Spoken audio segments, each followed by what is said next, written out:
Hello दोस्तों, स्वागत है आपका मूवी ज्ञान चैनल में। आज मैं आपके लिए एक बहुत ही धमाकेदार वेब सीरीज लेकर आया हूँ जिसका नाम है वुमेन ऑफ डेड। इस वेब सीरीज में आप देखेंगे एक औरत के हस्बैंड का एक्सीडेंट हो जाता है जिसमें उसकी मौत हो जाती है। फिर जब उस औरत को पता चलता है कि उसके हस्बैंड का एक्सीडेंट नहीं बल्कि मर्डर हुआ है तो वो किस तरह से अपने हस्बैंड के कातिलों को खोज निकालती है। इस मूवी में सस्पेंस भी है और एक्शन भी, सो प्लीज बिना स्किप किए इस मूवी को एंड तक देखना।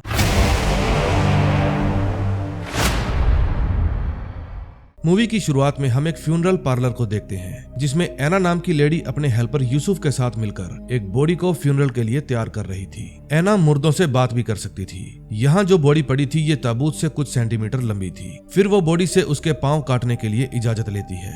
बूढ़ा कहता है मैं मरने के बाद इन लंबी टांगों का क्या ही करूंगा, जो भी करना है करो। फिर एना उसकी लातों को काट देती है ताकि वो ताबूत में फिट आ सके। एना का एक मार्क नाम का हस्बैंड भी है, वो एक पुलिस वाला है। एना उससे बहुत प्यार करती है, इनके 2 बच्चे भी हैं। फिर एना उनको स्कूल जाने के लिए उठाती है और बाद में ब्रेकफास्ट बना कर देती है। मार्क के पापा भी उनके ही साथ रहते हैं। फिर मार्क रेडी होकर अपने पुलिस स्टेशन जाने के लिए निकलता है। एना उसको छोड़ने के लिए बाहर आती है, तभी अचानक एक तेज रफ्तार वाली गाड़ी मार्क को उड़ा देती है।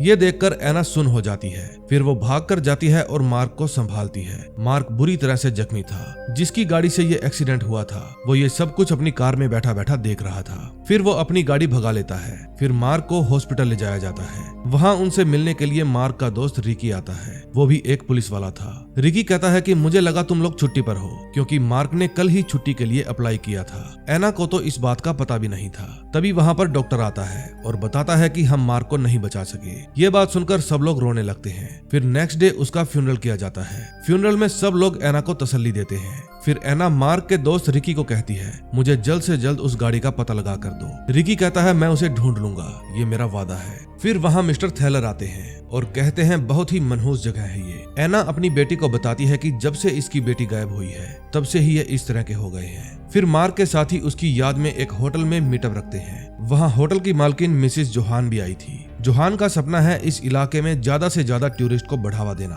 फिर वहाँ उस होटल का कुक आता है, वो भी मार्क की वाइफ को हौसला देता है। तभी रिकी सबका ध्यान अपनी तरफ आकर्षित करता है और कहता है कि मार्क सिर्फ एक अच्छा दोस्त ही नहीं बल्कि एक अच्छा इंसान भी था। वो बताता है कि एक बार एटीएम में अलार्म बजा। जब मैं और मार्क वहाँ पर गए तो वहाँ एक सीरियन आदमी हाथ में स्क्रू ड्राइवर लेकर खड़ा था। फिर हमें देखकर उसने स्क्रू ड्राइवर फेंक दिया और हथकड़ी के लिए हाथ आगे बढ़ा दिए। मैं तो उसे गिरफ्तार करने वाला था, लेकिन मार्क उससे बातें करने लगा। मार्क ने उससे पूछा कि वो किन हालातों में है और यहाँ कैसे पहुंचा। फिर मार्क ने उसे गिरफ्तार नहीं किया बल्कि उसे अपने घर ले गया और अपनी वाइफ के साथ काम में हाथ बटाने के लिए नौकरी दे दी। वो इंसान आज भी पूरी ईमानदारी से वहाँ पर नौकरी कर रहा है। इस समय रिकी यूसुफ की बात कर रहा था। हर गुनहगार के अंदर एक अच्छा इंसान छुपा होता है और मार्क उस अच्छे इंसान को पहचान लेता था। फिर वे मार्क के नाम पर एक एक जाम पीते हैं। फिर जब एना वहाँ से जाने लगती है तो मार्क का सीनियर उसे जाकर कहता है कि मार्क को सरकार की तरफ से एक गन मिली थी, अब वो गन उन्हें लौटानी होगी। तभी हम यूसुफ को देखते हैं, उसके हाथ में भी एक गन थी।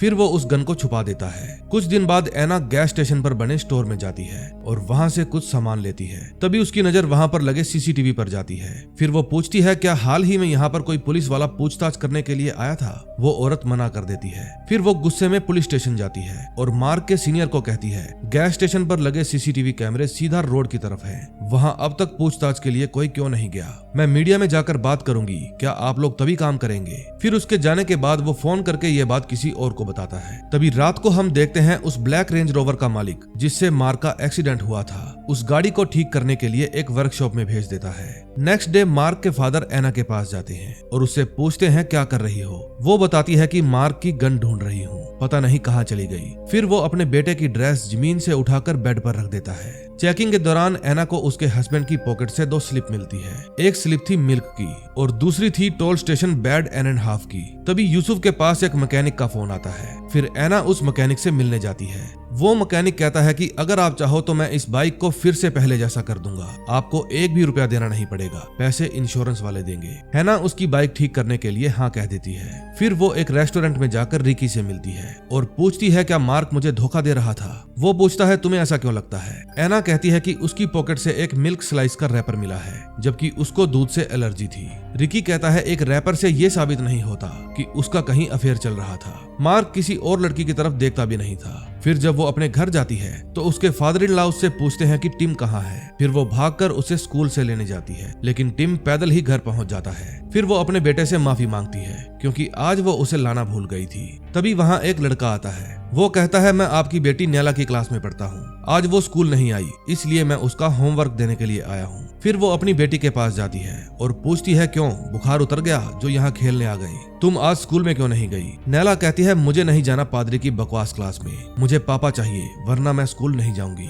एना कहती है मुर्दे कभी जिंदा नहीं हुआ करते। फिर उसकी बेटी रोने लगती है। फिर वो अपनी बेटी को समझाने लगती है। फिर नेक्स्ट डे वो अपने हस्बैंड की बाइक लेने जाती है जो कि अब बिल्कुल ठीक हो चुकी थी। वो बाइक बहुत ही शानदार चलती थी। उसको चलाते वक्त उसको अपने हस्बैंड की फीलिंग आ रही थी। फिर एक जगह जाकर वो रुक जाती है और अपने हस्बैंड को याद करने लगती है। फिर वो बाइक पर लगा बैग खोलकर देखती है तो उसमें उसे अपने हस्बैंड का फोन मिलता है। फिर वो फोन चेक करती है, उस फोन में एक नंबर से 19 मिस कॉल आई हुई थी। फिर जब वो उस नंबर पर कॉल करती है तो दूसरी तरफ से एक लड़की की आवाज आती है। वो लड़की हैना की आवाज सुनकर फोन कट कर देती है और फोन को स्विच ऑफ कर देती है।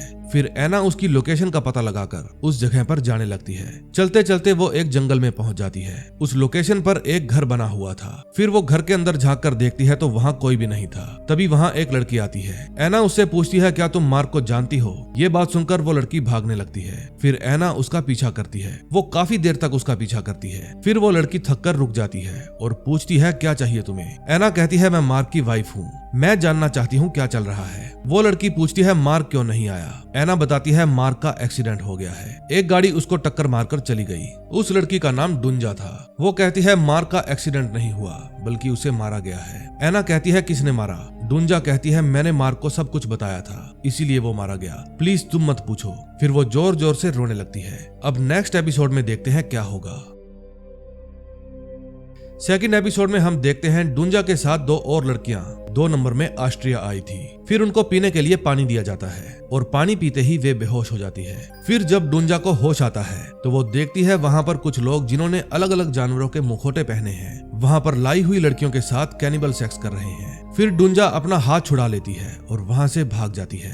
फिर वहाँ से भागकर वो टोल प्लाजा के पास पहुँचती है और बेहोश होकर नीचे गिर जाती है। अब कहानी प्रेजेंट में आती है। डुंजा ने वहाँ जिन जिन जानवरों के मुखौटे देखे थे वो उनके स्केच बनाकर एना को दिखाती है। एना पूछती है क्या ये सब तुमने मार्क को बताया था। डुंजा कहती है हाँ, उसने हेल्प करने का प्रॉमिस भी किया था। एना पूछती है वो तुम्हें पुलिस स्टेशन क्यों नहीं ले गया। डुंजा बताती है क्योंकि मार्क को लगता था कि अगर मैं वहाँ गई तो वे लोग मुझे ढूंढ लेंगे। एना कहती है सच में तुम्हारे साथ जो भी हुआ वो खौफनाक था। एना गुंजा को अपने घर ले आई थी। इस बात से उसके बच्चे नाराज थे। फिर जब मार्क के पापा आकर उसके बारे में पूछते हैं तो एना बताती है वो मेरी दोस्त है और मुसीबत में है, इसीलिए कुछ दिन वो अब हमारे साथ रहेगी। फिर वो अपने काम पर जाती है और मुर्दे से पूछती है कि मार्क ने ये सब मुझे पहले क्यों नहीं बताया। मुर्दा कहता है ना तो उसके पास वक्त था और ना ही सबूत। फिर वो पूछती है अगर मैं सबूत पुलिस स्टेशन ले जाऊं तो। मुर्दा कहता है अगर उनमें से ही कोई मार्क की मौत का जिम्मेदार हुआ तो क्या करोगी। मुर्दा कहता है कुल 4 लोग थे, एक ने पोलराइड कैमरे से तस्वीर खींची थी तो जाओ ढूंढो उसे और अगर कोई पुख्ता सबूत मिल जाए तो शौक से पुलिस स्टेशन चली जाना। फिर वो एक इलेक्ट्रिक शॉप पर जाती है। वहां जाकर वो शॉपकीपर से पोलराइड कैमरे के बारे में पूछती है। वो बताता है ऐसा कैमरा किसी बड़े आर्टिस्ट के पास ही हो सकता है। एना पूछती है तो क्या ऐसा कोई आर्टिस्ट है यहाँ। शॉपकीपर कहता है एक आर्ट गैलरी है तो सही, वहाँ आपको ऐसे फोटोग्राफर का काम देखने को मिल सकता है। अगले सीन में हम एक स्कूल के अंदर कुछ लड़कों को देखते हैं जो एना की बेटी के सामने उसके पापा का मजाक उड़ाते हैं। फिर वो गुस्सा हो जाती है और उन लड़कों के साथ झगड़ने लगती है। फिर उनकी लड़ाई छुड़वाने के लिए फादर बीच में आती है, लेकिन गलती से फादर की शर्ट फट जाती है।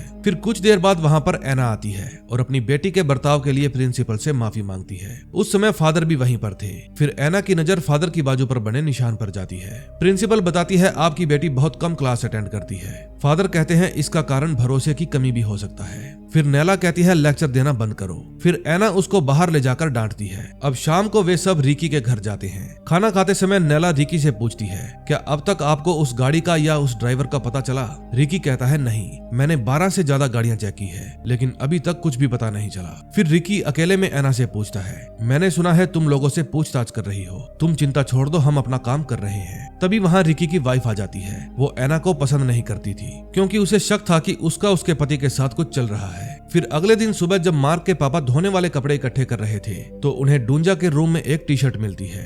फिर वो उस टी शर्ट को लेकर एना के पास जाते हैं और कहते हैं वो हमें झूठ बोल रही थी, अगर वो कोई पागल या भगोड़ी हुई तो हम खतरे में आ सकते हैं। एना कहती है इस समय वो खुद खतरे में है। फिर एना डूंजा के रूम में जाकर उसकी फोटो लेती है। फोटो की आवाज सुनकर वो उठ जाती है। फिर एना पूछती है तुम उस हॉस्पिटल में क्यों गई थी? वो कहती है मार्क ही मुझे ले गया था। मार्क ने मुझे कहा एक रात वहां रुककर तुम वहां से भाग जाना। फिर जब मैं भागकर कैबिन में गई तो तुम मुझे वहां पर मिल गई। एना कहती है मुझे समझ में नहीं आ रहा तुम पर यकीन करूं या ना करूं। फिर वो सीधा हॉस्पिटल जाती है। वो रिसेप्शन पर जाकर डूंजा की तस्वीर दिखाती है और पूछती है क्या ये कभी हॉस्पिटल में आई थी? रिसेप्शनिस्ट मना कर देती है। तभी एना की नजर पीछे खड़ी एक नर्स पर जाती है। वो एना को देखकर डरकर वहां से भाग जाती है। फिर छुट्टी के वक्त एना उस नर्स से मिलती है। वो उस नर्स को कहती है कि मैंने तुम्हें अपने पति के फ्यूनरल में देखा था। फिर वो नर्स बताती है कि एक बार मार्क ने मेरे बॉयफ्रेंड से मेरी जान बचाई थी। फिर एना के पूछने पर वो बताती है कि मार्क एक लड़की को लेकर यहाँ पर आया था। फिर पता नहीं वो लड़की कहाँ चली गई। जब मार्क उसे लेकर आया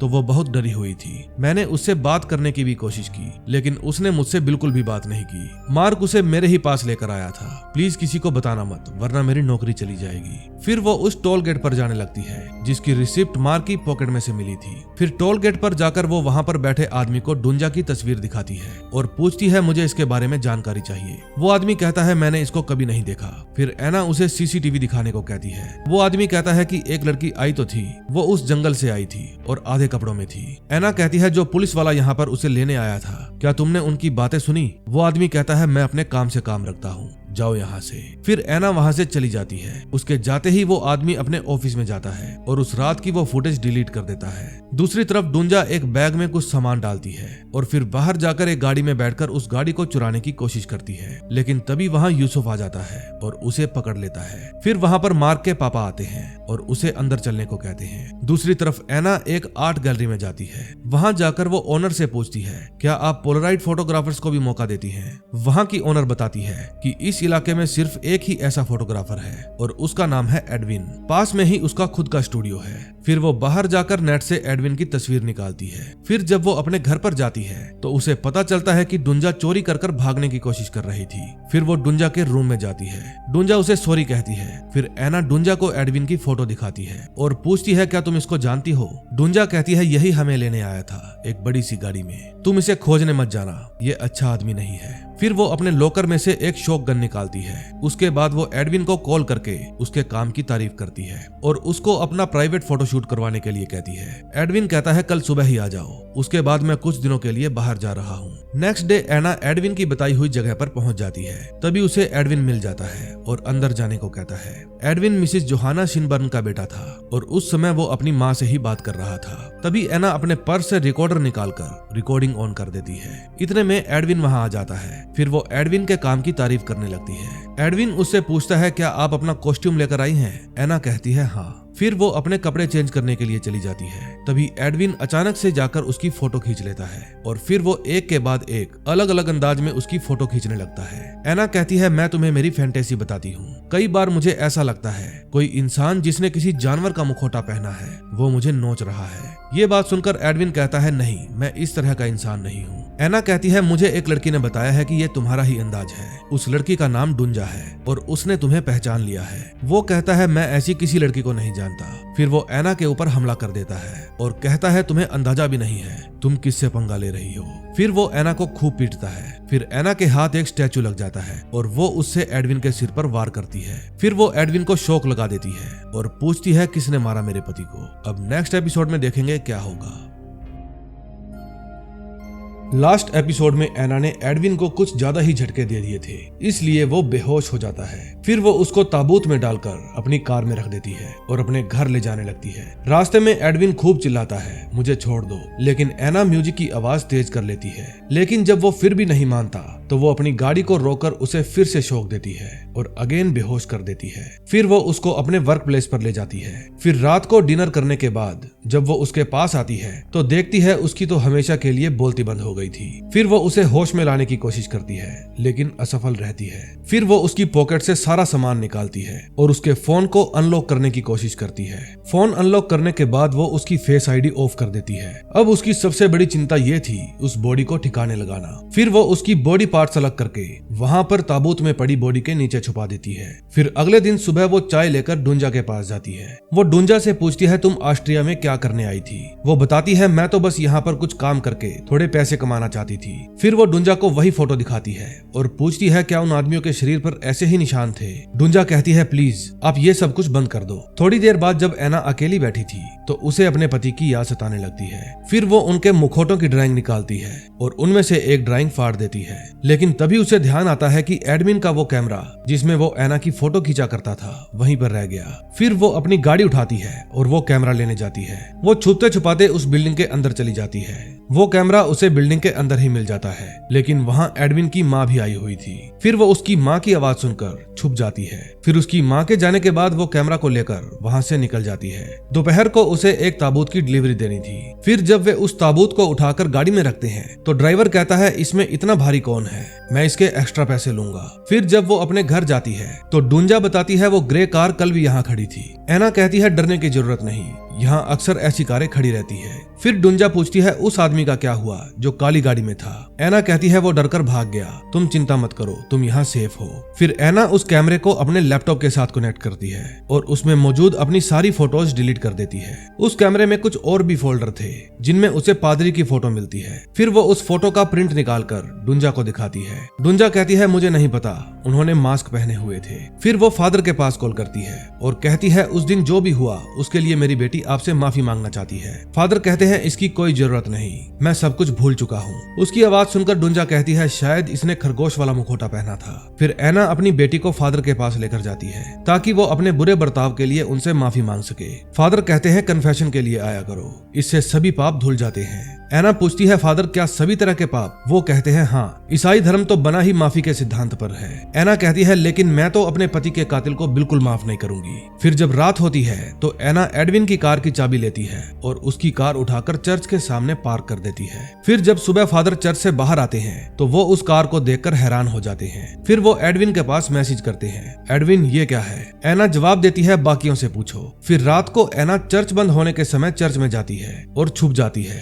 तभी वहाँ उनका एक साथी आता है। वो फादर को कहता है अगर एडविन वहाँ पर आ भी जाए तो भी मुझे कॉल मत करना। फिर वो वहाँ से चला जाता है। फिर अगले दिन दोपहर को एना फिर से चर्च में जाती है और फादर को कहती है कि मैं कन्फेस करने आई हूँ। फादर कहते हैं अभी वक्त खत्म हो चुका है, कल आना। फिर जब एना उनसे रिक्वेस्ट करती है तो वो एना को अंदर बुला लेते हैं। कन्फेस करते समय एना कहती है मैंने किसी को मार डाला। फादर कहते हैं ये बात आप मुझे नहीं पुलिस को बताओगी तो ज्यादा बेहतर होगा। फिर एना पूछती है आप कब कन्फेस करोगे कि आप लड़कियों के साथ जबरदस्ती करके उनका गला काट देते हो? फिर वो फादर को शॉक देकर बेहोश कर देती है। थोड़ी देर बाद वो फादर को चेयर पर बांधकर होश में लाती है और कहती है कन्फेस करो। फिर वो बताती है मैं तुम्हारे सभी साथियों को जानती हूँ, मुझे सिर्फ ये बताओ कि मेरे हस्बैंड मार्क को किसने मारा था? फादर कहते हैं मुझे नहीं पता, तुम किस बारे में बात कर रही हो? एना चिल्लाकर कहती है मार्क मेरा सब कुछ था, तुम लोगों ने उसे मुझसे छीन लिया। फादर कहता है भाड़ में जाओ। फिर वो गुस्से से बेकाबू हो जाती है और फादर के ऊपर गैसोलीन छिड़ककर उसमें आग लगा देती है। फिर वो वहाँ से सीधा बार में जाती है।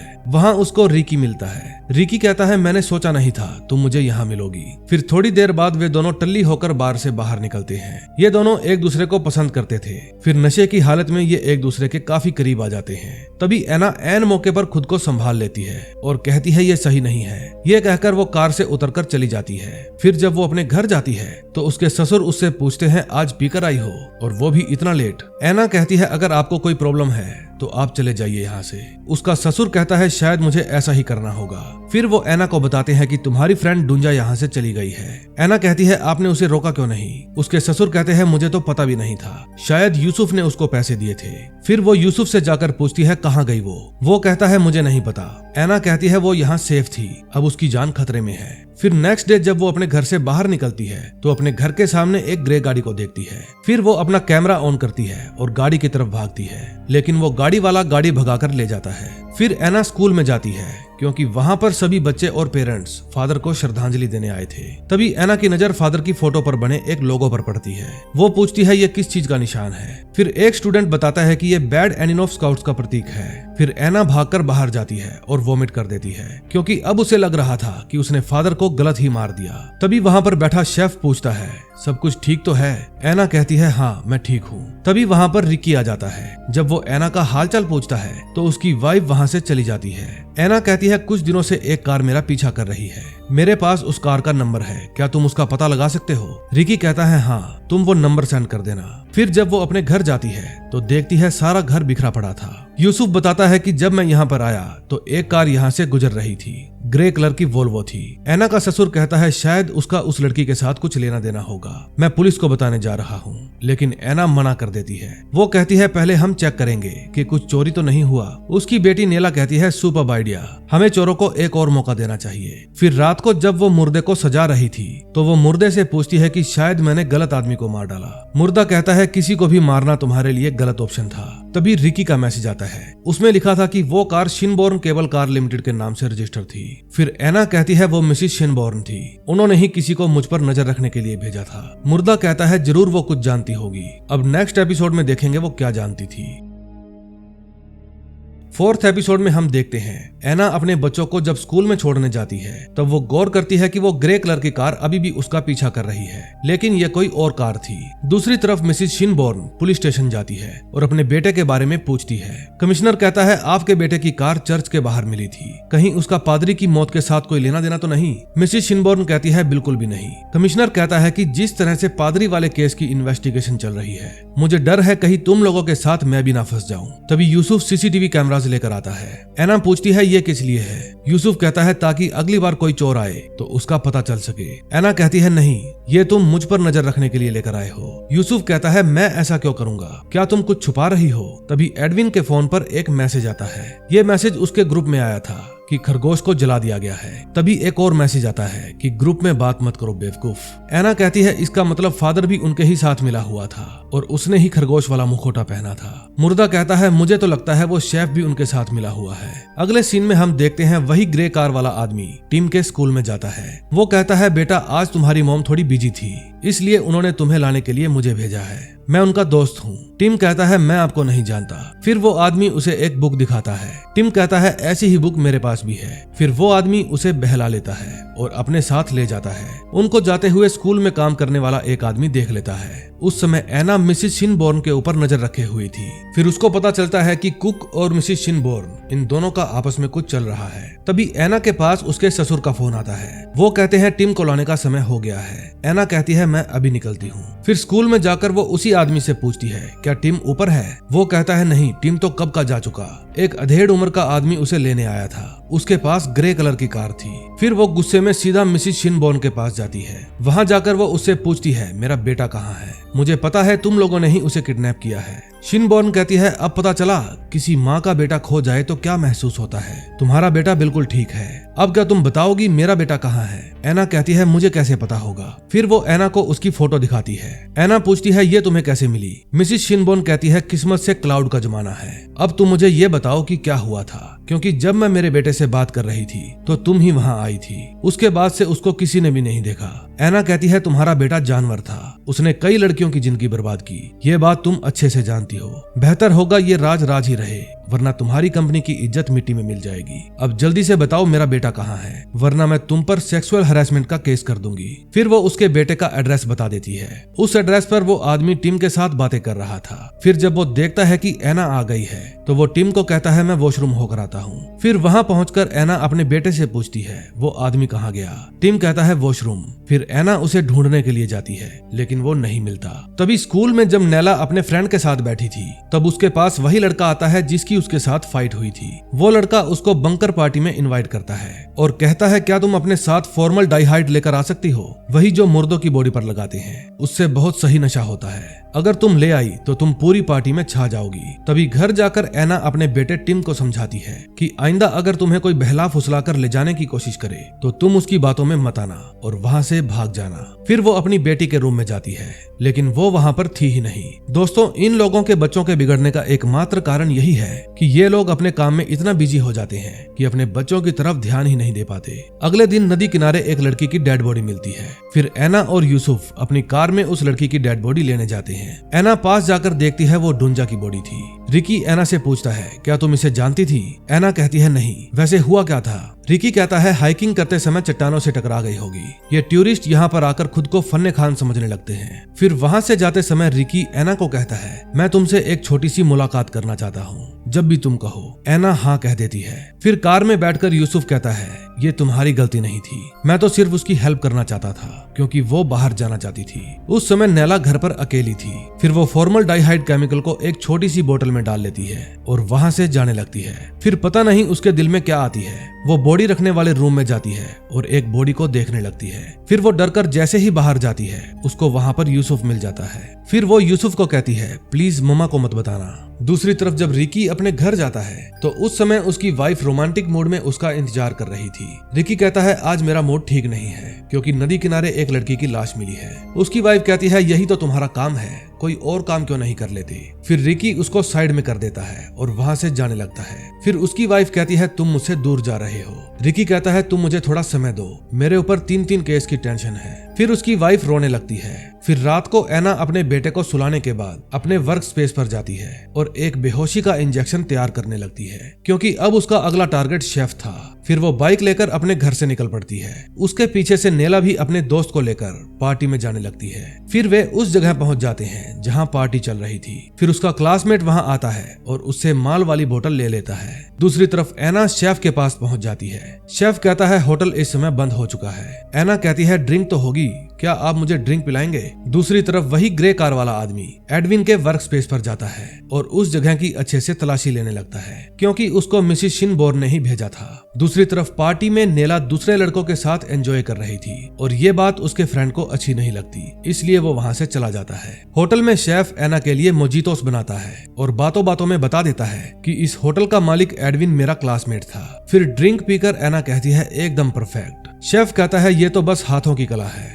एना कहती है, मेरे हाथों में भी कला है, लेकिन उसे कोई पसंद नहीं करता। शेफ कहता है, मौत किसको ही पसंद होगी। फिर एना अपने बैग में से इंजेक्शन निकालकर शेफ के गले पर लगा देती है। शेफ पूछता है, क्या था इस इंजेक्शन में? एना कहती है, तेरे पास 10 मिनट है, सच सच बता दे, तूने ही मार को गाड़ी से टक्कर मारी थी ना? इतने में शेफ उसके हाथों से चाकू छीन लेता है और उसको खूब पीटता है। फिर शेफ को नशा हो जाता है। जब एना अपने बैग में से शॉक गन निकालती है तो इतने में शेफ वहाँ से भाग जाता है। फिर वो शेफ को ढूंढती हुई किचन में जाती है। शेफ किचन में ही गिरा पड़ा था। एना कहती है, मैं तुम में से आखिरी कमीने को भी ढूंढ निकालूंगी। तभी शेफ चाकू से एना के पांव पर वार करता है और उसको घसीटकर फ्रिज वाले रूम के अंदर बंद कर देता है। एना दरवाजा खोलने की कोशिश करती है लेकिन नहीं खोल पाती। फिर वो यूसुफ को फोन करके वहां बुलाती है। अब नेक्स्ट एपिसोड में देखते हैं क्या होगा। 5th एपिसोड में हम देखते हैं जब यूसुफ वहां पहुंचता है तो वो एकदम चौकन्ना होकर एना को ढूंढता है। फिर उसको वहां पर शेफ पड़ा हुआ मिलता है। जब यूसुफ एना को आवाज लगाता है तो उसी फ्रिज वाले रूम में से उसकी आवाज आती है। फिर यूसुफ दरवाजा खोलकर एना को बाहर निकालता है। फिर वो एना को बिठा देता है ताकि उसके पाँव में से चाकू निकाल सके, लेकिन तभी वहाँ पर शेफ आ जाता है। यूसुफ बिना सोचे समझे उसको ठोक देता है। एना पूछती है, तो मार्क की गन तुम्हारे पास थी? यूसुफ कहता है, मरने के 1 दिन पहले उसी ने मुझे दी थी, शायद उसे पता था इसकी जरूरत पड़ने वाली है। फिर यूसुफ एना के पाँव से चाकू निकालता है और उसके पाँव को अच्छे से रैप कर देता है। एना कहती है, हमें इसकी बॉडी को भी ले जाना होगा, अगर सबूत मिटा दो तो जुर्म भी छुप जाता है। फिर वे शेफ को अच्छे से पैक करके गाड़ी में रख देते हैं। यूसुफ कहता है, तुम बैठो, सफाई करने के लिए मुझे वापस अंदर जाना होगा। फिर अंदर जाकर यूसुफ सारा बिखरा हुआ सामान समेटता है और सारे खून के धब्बे मिटा देता है। तभी वहाँ पर एक गार्ड की कार आकर रुकती है। फिर यूसुफ एना का कोट उठाता है और वहाँ से चला जाता है। फिर वो गार्ड के नाक नीचे से ही वहाँ से निकल जाते हैं। रास्ते में उसके पास नेला का फोन आता है। फिर वे उसे लेने के लिए जाते हैं। वे सब नेला को नशे की हालत में वहीं पर छोड़कर चले गए थे। फिर एना नेला को संभालती है और पूछती है क्या तुमने नशा किया है। नेला फूट फूट कर रोने लगती है। फिर वहाँ से जाते समय एना उस बिल्डिंग का नाम पढ़ लेती है। फिर घर पर एना यूसुफ को बताती है कि डुंजा ने मुझे एक बिल्डिंग का जिक्र किया था। जिस टोल स्टेशन पर मार्क को गुंजा मिली थी वो उसके बिल्कुल पास में है, हमें वहां पर जाना चाहिए। फिर वो यूसुफ को उसकी बॉडी पर बना हुआ निशान दिखाती है। फिर जैसे ही वो अपना कटर उठाती है यूसुफ कहता है बस करो, अब मैं समझा वो ताबूत इतना भारी क्यों था। तुम सिर्फ बदला लेना चाहती हो, क्या सोचती हो ये सब करने के बाद तुम चैन से सो पाओगी। एना कहती है चैन से सोने के लिए ही तो कर रही हूँ। फिर यूसुफ एना को मार्क की गन वापस लौटा देता है और वहाँ से जाने लगता है। एना पूछती है तुम मुझे धोखा तो नहीं दोगे। यूसुफ कहता है क्या इस चोर ने अब तक तुम्हें कभी निराश किया है। फिर ये कहकर वो चला जाता है। अगले दिन एना दोपहर को उठती है और अपने ससुर से पूछती है क्या बच्चे सही सलामत वापस आ गए। उसका ससुर कहता है हाँ, पर तुम्हारे पाँव को क्या हुआ है। वो कहती है जो होना था हो गया, अब क्या कर सकते हैं। उसका उल्टा जवाब सुनकर उसका ससुर कहता है मेरा यहाँ से चला जाना ही ठीक होगा, अब तुम्हें ऐसे ससुर की जरूरत नहीं जो हर बात में टांग अड़ाए। एना कहती है आप कैसी बातें कर रहे हैं, मुझे आपकी पहले से भी ज्यादा जरूरत है, प्लीज दोबारा ऐसी बात मत कहिएगा। दूसरी तरफ होटल में शेफ को ढूंढने के लिए पुलिस आ चुकी थी। रिकी शेफ को फोन करता है लेकिन फोन वॉइसमेल में चला जाता है। फिर वो अपने साथी को किचन में मिले खून के धब्बों की जांच करवाने के लिए कहता है। तभी रिकी को वहाँ पर एना के कान की ईयररिंग मिलती है और वो उसे अपनी पॉकेट में रख लेता है। उस समय एना दूर खड़ी होकर उसी केबल स्टेशन की तरफ देख रही थी क्योंकि उसको शक था कि वे लोग अपने सारे गलत काम उसी जगह पर करते हैं। फिर वो उस प्रॉपर्टी के मालिक मिस्टर थाइल के पास जाती है और बताती है कि मैं एना हूँ, फ्यूनरल पार्लर से। फिर एना उनसे पूछती है क्या वो केबल कार स्टेशन आपकी जमीन पर बना है। वो कहते हैं अगर मुझे पता होता वे लोग ऐसे निकलेंगे तो मैं उन्हें कभी भी अपनी जगह लीज पर नहीं देता। वो बताता है कि मेरी बेटी सेबेस्टियन के साथ थी, पता नहीं उन्होंने मेरी बेटी के साथ क्या किया, मैं कभी भी ये साबित नहीं कर पाया। दोस्तों सेबेस्टियन वही ग्रे वोल्वो वाला बंदा है। फिर वहाँ से बाहर निकलकर एना किसी को फोन करती है और सेबेस्टियन का एड्रेस मांगती है। फिर वो उस एड्रेस पर पहुंच जाती है और घर को चेक करती है लेकिन वहाँ पर कोई भी नहीं था। तभी वहाँ पर सेबेस्टियन आ जाता है। फिर एना उसका पीछा करती है। आगे जाकर वो उसकी गाड़ी को रुकवा लेती है। फिर सेबेस्टियन बाहर निकलता है और पूछता है तुम मुझसे चाहती क्या हो। एना उसको गन दिखा के पूछती है क्या तुमने ही मेरे पति को मारा। वो कहता है मैं तो सिर्फ तुम पर नजर रखता हूँ, वो भी मिसिस शिनबॉर्न के कहने पर। फिर एना उसको कपड़े उतारकर अपना निशान दिखाने के लिए कहती है। वो अपने सारे कपड़े उतार कर दिखा देता है। एना चारों तरफ से उसकी बॉडी को चेक करती है लेकिन उसे निशान नहीं मिलता। तभी एडविन के फोन पर मैसेज आता है कि क्या चल रहा है। इतने में एना बेहोश हो जाती है। दूसरी तरफ रिकी उस होटल के गार्ड से पूछताछ कर रहा था। गार्ड बताता है मैंने अच्छे से चेक किया था, होटल के सभी दरवाजे बंद थे। फिर वो बताता है कि वैसे मैंने वहाँ पर एक ग्रे कलर की गाड़ी देखी तो थी, लंबी सी ग्रे कार। फिर रिकी उसको जाने को कहता है। फिर कमिश्नर कहता है फादर को जला दिया गया, एडविन और कुक गायब हैं, एक लड़की की नदी किनारे लाश मिली है, ये सब क्या हो रहा है। रिकी कहता है मार्क भी तो मारा गया। कमिश्नर कहता है मुझे वो ग्रे कलर की लंबी कार एना की लगती है, क्या तुम एक बार अपनी दोस्ती को साइड में रखकर अच्छे से तफ्तीश करोगे। तभी वहाँ एक पुलिस वाला आता है और कहता है किचन में मिले खून की रिपोर्ट आ गई है, वो किसी इंसान का ही खून था। तभी जब एना को होश आता है तो वो खुद को हॉस्पिटल में पाती है। फिर वो मोबाइल में दोबारा मैसेज पढ़ती है और अपने 4 मेंबर्स के ग्रुप में मैसेज करती है मीट लेटर। तभी वहाँ डॉक्टर आता है। डॉक्टर के फोन में भी मैसेज डिलीवर होने की टोन बजती है। फिर डॉक्टर कहता है आपको अभी उठना नहीं चाहिए, आपका जख्म बहुत गहरा है। वैसे हुआ क्या था। एना बताती है कि मैं एक बॉडी को तैयार कर रही थी, तभी स्कैल्पल से मुझे ही चोट लग गई। डॉक्टर कहता है ऐसे घाव खुद से नहीं लग सकते, चलो मुझे क्या, फिर से चेक करने आऊंगा। फिर वो बाहर जाते समय अपना मैसेज चेक करता है और रिप्लाई करता है कि आज नहीं फिर कभी। तभी रूम में पड़े मोबाइल में मैसेज डिलीवर होने की रिंगटोन बजती है और डॉक्टर को शक हो जाता है। फिर वो एक और मैसेज करता है। उस मैसेज के डिलीवर होने की रिंगटोन भी एना के मोबाइल में ही बजती है। इस बात से वो चौकन्ना हो जाता है। दूसरी तरफ जब रिकी अपने घर जाता है तो उसकी वाइफ पूछती है क्या तुमने पैसों के लिए मुझसे शादी की थी, मुझे तुम्हारे बारे में सब कुछ पता चल गया है, मेरी एक फ्रेंड ने तुम्हें बार के पार्किंग लॉट में एना के साथ देखा था। रिकी कहता है वो तो अनजाने में हो गया था। उसकी वाइफ कहती है मार्क के रहते तुम उसे ऐसे नहीं घूरते थे। रिकी कहता है शराब पीना बंद करो। फिर उसकी वाइफ कहती है छुओ मत, अब मैं तुम्हें छोड़कर जा रही हूँ। फिर वो जाते जाते रुक जाती है और कहती है मुझे याद आया ये घर मेरा ही है, मैं 2 हफ्ते में वापस आऊंगी, तब तक अपना सामान लेकर यहाँ से चले जाना। दूसरी तरफ डॉक्टर फिर से एना के पास आता है और कहता है दर्द का इंजेक्शन देने आया हूँ। इंजेक्शन लगाने के बाद एना को घबराहट महसूस होती है। वो पूछती है कमीने तूने कौन सा इंजेक्शन दिया है? डॉक्टर कहता है हमने कभी कोई गलती नहीं की, हम बहुत होशियार थे, लेकिन एक दिन उनमें से एक लड़की भाग गई और हमारा साम्राज्य ताश के पत्तों की तरह बिखर गया। एना पूछती है मार्क को तुमने ही मारा था ना? वो कहता है नहीं, उसे मैंने नहीं मारा।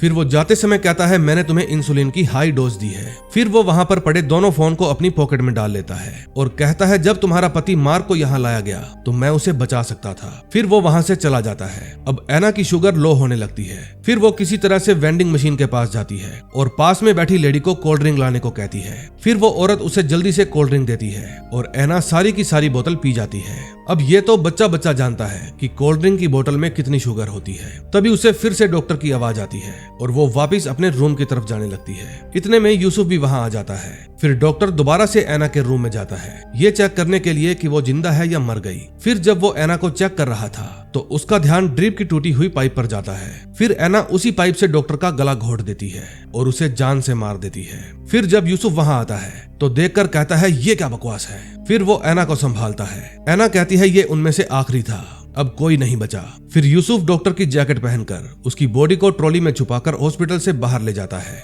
और अपनी गाड़ी में रख देता है। फिर यूसुफ एना को घर पर छोड़ देता है और कहता है इसे मैं देख लूंगा। फिर रात को एना उन सभी ड्राइंग्स को जला देती है जो डुंजा ने बनाई थी। फिर अगले दिन सुबह वही ग्रे वोल्वो वाला बंदा आता है। फिर वो एना से उसका हालचाल पूछता है। एना उसको अपनी जान बचाने के लिए थैंक यू कहती है। वो बताता है कि कुछ दिन पहले मिसिस शेनबोर्न ने मुझे एडविन के स्टूडियो की तलाशी लेने को कहा। मुझे तलाशी लेते वक्त वहाँ पर एक पेन ड्राइव मिली, उसमें उस लड़की की फुटेज है जो तुम्हारे साथ रहा करती थी। मैंने अपनी लाइफ में बहुत कुछ देखा पर इतना खतरनाक नहीं। मुझसे प्रॉमिस करो अगर मुझे कुछ भी हो जाता है तो तुम ये सारी चीजें सबके सामने ले आओगी। फिर एना पूछती है मिस्टर थाइल की बेटी के साथ क्या हुआ था? वो कहता है उसे या तो जमीन खा गई या आसमान निकल गया। उसे जिंदा देखने वाला शायद मैं आखिरी इंसान था। मैंने शिनबॉर्न फैमिली के लिए बहुत से ऐसे काम किए हैं जो मुझे नहीं करने चाहिए थे। फिर वो वहां से चला जाता है। फिर जब एना वो वीडियो देख रही थी तो यूसुफ आकर पूछता है वो क्यों आया था।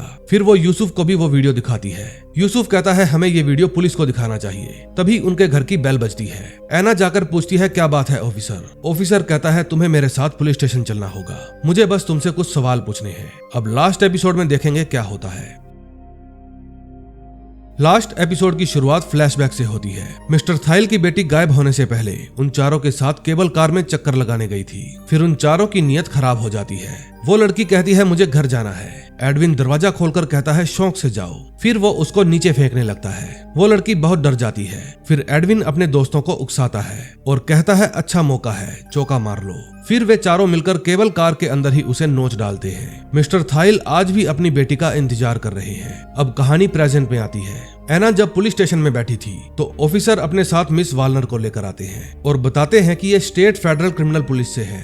एना पूछती है क्या मामला है। ऑफिसर कहते हैं कि एक्सपर्ट्स का मानना है फादर की मौत हादसा नहीं बल्कि एक मर्डर है। फिर वो एना को कार के टायर्स के निशान दिखाता है और कहता है ये बिल्कुल तुम्हारी कार के टायर से मिलते हैं, सेम साइज, एक टायर से दूसरे टायर की दूरी भी सेम। एना कहती है बिना बात को घुमाए मैं सीधा सीधा बताती हूँ, मैं वहाँ गई थी। मेरी बेटी ने उनकी शर्ट फाड़ दी थी, इसलिए हम उनसे माफी मांगने गए थे। वो मेरी बेटी की लड़ाई छुड़वा रहे थे, गलती से उनकी शर्ट फट गई थी, चाहे तो आप मेरी बेटी से पूछ लो। फिर ऑफिसर बाहर जाता है और 1 मिनट बाद वापस आता है। फिर वो पूछता है कि एडविन गायब है, उससे भी मिलने वाली लास्ट पर्सन तुम ही थी, क्या कहना चाहती हो? एना पूछती है आपको ये फोटोग्राफ्स कहाँ से मिले? क्या ये आपको मिसिस शेनबोर्न ने दी है? मैं बुधवार को उनसे मिलने गई थी, उन्होंने मुझे बताया था कि एडविन ने उन्हें गायब होने के 1 दिन बाद मैसेज किया था। ये सारी बातें वो नई ऑफिसर नोट कर रही थी। फिर ऑफिसर पूछता है मैं साफ साफ पूछ रहा हूँ, फादर की डेथ वाली रात तुम कहाँ थी? तभी वहाँ रिकी आ जाता है। वो कहता है ये मेरे साथ बार में थी। तभी वहाँ एक और पुलिस वाला आता है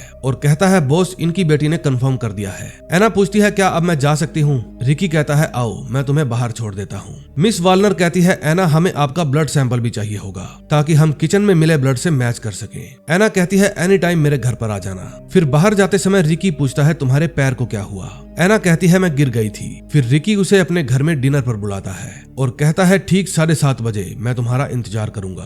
फिर जब वो वापस अंदर जाता है तो उसका बॉस उस पर गरजने लगता है। जब एना अपने घर जाती है तो यूसुफ पूछता है सब ठीक तो है ना। वो बताती है यहाँ एक फेडरल ऑफिसर आई है, वो जल्दी से हार नहीं मानेगी। यूसुफ कहता है हमें सारे सबूत मिटाने होंगे, इसमें मैं तुम्हारी हेल्प करूंगा। दूसरी तरफ वो ग्रे वोल्वो वाला आदमी जिसका नाम सेबेस्टियन था अपनी मालकिन के पास जाता है और कहता है मैं हमेशा के लिए ये जगह छोड़कर जा रहा हूँ, अपने घिनौने कामों के लिए किसी और को ढूंढ लो। वो कहती है जब तुम कुछ भी नहीं थे मैंने तुम्हारी हेल्प की। वो आदमी कहता है आपने मेरी हेल्प इसलिए की क्योंकि मेरी गर्लफ्रेंड को गायब करने में आपका बेटा भी शामिल था। फिर वो उसे एक पेन ड्राइव देता है और कहता है अगर ये सबके सामने आई तो तुम्हें जेल हो जाएगी, इसकी एक कॉपी मेरे जानकार के पास है। फिर वो अपनी मजबूरी पर हंसने लगती है। दूसरी तरफ एना यूसुफ को बताती है कि रिकी ने आज मुझे डिनर पर बुलाया है। फिर वो डिनर पर जाने के लिए रेडी होने लगती है। तभी उसको ध्यान आता है कि उसके एक कान का ईयररिंग कहीं गिर गया है। फिर वो दूसरे वाले को भी उतार कर वहीं पर रख देती है। फिर वो रिकी के घर जाती है। रिकी उसका अपने घर में स्वागत करता है। वो कहती है यहाँ आकर मुझे अजीब लग रहा है क्योंकि उसे पता चल गया था कि रिकी की वाइफ उसे छोड़कर चली गई है। दूसरी तरफ एना के ससुर को किसी का फोन आता है। फिर वो उस गैराज में पहुंच जाते हैं जहां से एना ने अपने हस्बैंड की बाइक को ठीक करवाया था। फिर वे उस मैकेनिक से पूछते हैं कुछ टाइम पहले तुम्हारे पास एक ब्लैक रेंज रोवर आई थी जिससे मेरे बेटे को मारा गया था, क्या वो गाड़ी तुम चला रहे थे? वो मैकेनिक बताता है कि हमारे पास इंश्योरेंस वालों की तरफ से वो गाड़ी ठीक होने आई थी। फिर कुछ दिन पहले ही एक पुलिस वाला उस गाड़ी को ले गया। उधर एना और रिकी आपस में बातें कर रहे थे। रिकी चाहता था वो बातों बातों में उसे सब कुछ बता दे, लेकिन एना समझदार थी, वो अपने राज किसी को नहीं बताती थी। फिर रिकी रोमांटिक होने लगता है और एना को कहता है मेरे पास तुम्हारे लिए कुछ है। फिर वो उसे उसके कान की ईयररिंग देता है। एना पूछती है ये कहाँ से मिला तुम्हें? वो कहता है कुक के रेस्टोरेंट में। अजीब है ना। एना पूछती है क्या चाहते हो तुम? रिकी कहता है मैं चाहता हूँ तुम मेरा साथ दो और मैं तुम्हारी हेल्प करूंगा। फिर वे दोनों एक दूसरे के करीब आ जाते हैं। तभी यूसुफ डुंजा वाली वीडियो देखने लगता है। पूरी वीडियो देखने पर उसे पता चलता है कि वे 4 लोग नहीं बल्कि 5 थे। फिर वो ये बात एना को बताने के लिए उसके पास कॉल करता है, लेकिन फोन साइड में पड़ा था। तभी एना खुद को संभालती है और कहती है ये गलत है। फिर जब रिकी अपने कपड़े ठीक करने लगता है तो एना को उसके पेट पर बना हुआ निशान दिख जाता है। फिर वो घबरा जाती है।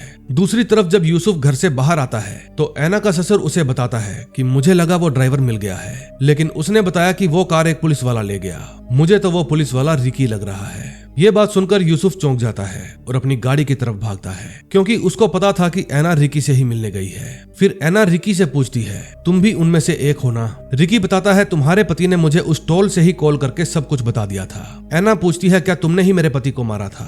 रिकी कहता है ये काम मेरे अलावा और कोई नहीं कर सकता था, लेकिन तुमने ये सब कैसे मैनेज किया? एना कहती है मैं नहीं चाहती थी मेरे बच्चे ऐसे समाज में बड़े हों जहां उनके पिता के कातिल खुलेआम घूम रहे हों। रिकी कहता है अब भी कुछ नहीं बदला, हम दोनों एक दूसरे को बचा सकते हैं, वरना तुम लंबे समय के लिए अंदर सड़ोगी। फिर एना अपने बैग में से गन निकालती है और रिकी पर ट्रिगर दबा देती है, लेकिन गोली नहीं चलती। फिर रिकी कहता है तुम्हें क्या लगा मैं तुम्हें यहाँ लोडेड हथियार के साथ घूमने दूंगा? फिर वो एना को घूसा मारता है और बताता है कि मिस्टर थाइल की बेटी को भी मैंने ही मारा था, मैं उन चारों से लेट पहुंचा था। वे सब तो डर रहे थे कि उस लड़की का क्या करें, फिर मैंने ही उसे खत्म किया। फिर हमने अपने शरीर पर मार्क बनाए और ये कसम खाई कि ये सिलसिला अब कभी भी नहीं रुकेगा और ना ही किसी को पता चलेगा। तभी यूसुफ वहां पहुंच जाता है और घर की बेल बजाता है, लेकिन घर पर उस समय कोई नहीं था। फिर उसको याद आता है कि एना ने उसे बताया था वो लड़कियों को केवल कार स्टेशन पर ले जाते हैं। फिर वो वहां पर जाने लगता है। रिकी ने एना को उस समय मुर्दा लड़कियों के साथ बंद कर रखा था। फिर वे मुर्दा लड़कियां कहती है चुप रहना, बिल्कुल आवाज मत करना वरना वो तुम्हें जला देगा। तभी रिकी वहां आता है और उनके ऊपर गैसोलीन छिड़कने लगता है। इतने में यूसुफ भी वहां पहुंच जाता है। फिर वो वहां पर पड़ी एक लोहे की रोड उठाता है, लेकिन रोड उठाते समय थोड़ा सा शोर हो जाता है। फिर रिकी बिना आग लगाए देखने जाता है कि वहां पर कौन आया है। फिर वो मुर्दा लड़कियां एना को कहती है अब तुम जल्दी से यहाँ से निकलो। फिर एना वहां पर पड़ी एक नोकीली हड्डी उठाती है और बाहर आ जाती है। इतने में रिकी यूसुफ को देख लेता है और उस पर गोलियां चलाने लगता है। एक गोली यूसुफ के हाथ में लग जाती है। फिर रिकी उसके पास जाता है और कहता है तुम तो कभी किसी के काम में टांग नहीं अड़ाते थे। इतने में एना वहां आती है और रिकी पर हमला कर देती है। वो उस नुकीली हड्डी से रिकी के ऊपर बार बार हमला करके उसे मार देती है। फिर यूसुफ उसे रोकता है और शांत कराता है। दूसरी तरफ मिसिस शेनबोर्न की भी इन्वेस्टर्स के साथ डील डन हो गई थी, इसलिए वे लोग आतिशबाजियां करते हैं। फिर जब पुलिस वाले रिकी के घर की छानबीन करते हैं तो उन्हें उसके खिलाफ बहुत से सबूत मिलते हैं। फिर मिस वालनर ऑफिसर से मिलने जाती है। ऑफिसर कहते हैं कि हमारा साथी साथ ही इतने घिनौने काम करेगा हमें बिल्कुल पता नहीं था। मिसिस वालनर कहती है रिकी के घर पर जो भी इन्वेस्टिगेशन चल रही है मुझे उसकी सारी रिपोर्ट्स चाहिए, आगे मैं देख लूंगी। दूसरी तरफ जब ऐना अपने घर जाती है तो उसके ससुर पूछते हैं पहले तुम्हारी लात और अब यूसुफ का हाथ, क्या मुझे फिक्र करनी चाहिए? ऐना कहती है अभी के लिए तो नहीं। फिर आज कई दिनों बाद वे सब इकट्ठा बैठकर डिनर करते हैं और इसी के साथ इस मूवी की हैप्पी एंडिंग हो जाती है। दोस्तों अगर आपको ये मूवी अच्छी लगी हो तो प्लीज वीडियो को लाइक करके चैनल को सब्सक्राइब कर दें। हम मिलेंगे नए दिन नई स्टोरी के साथ एक बेहतरीन अंदाज में। Till then bye bye.